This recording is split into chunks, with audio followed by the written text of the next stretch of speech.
On a Tuesday afternoon after my volunteer shift at the Slow Food Bank, my friend Sam, who is also a GRC major, and I took an Uber downtown and looked around for some good and bad examples of type for a 201 video project. After eating some really good Thai food for lunch, we headed over to Boo Boo Records on Monterey Street.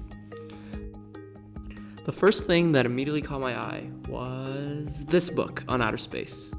The illustrations were eye-catching for sure, but the typography on the cover was most effective in my opinion.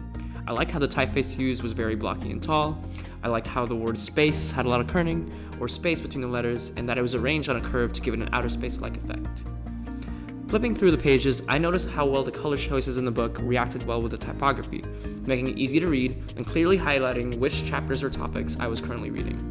The body text was spaced out very nicely too, to make it legible and friendly to young eyes. The copy never overlapped with the illustrations, making it flow well and appear aesthetically pleasing. I specifically liked this page of the book about moon phases and eclipses.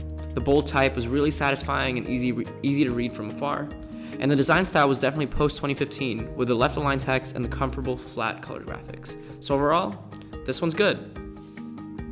Next up, I found a few bad examples of type at other sections of the record store. There's Sam. Hey. This first one reads, "I'm for the separation of church and state." It just seems like the message they wanted to convey, which is well-intentioned, does not come across as well-intentioned with the typography. The scratchy, thin font just doesn't work for the sticker.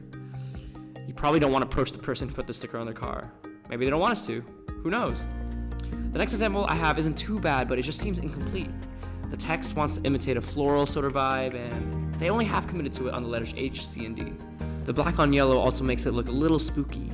Yikes! So with this one, my main gripe with it is that it's just illegible. They outlined the glistening orange script type with red, and the result was no bueno. What were they doing in the late 60s? Well, that's all I have. Thanks for watching!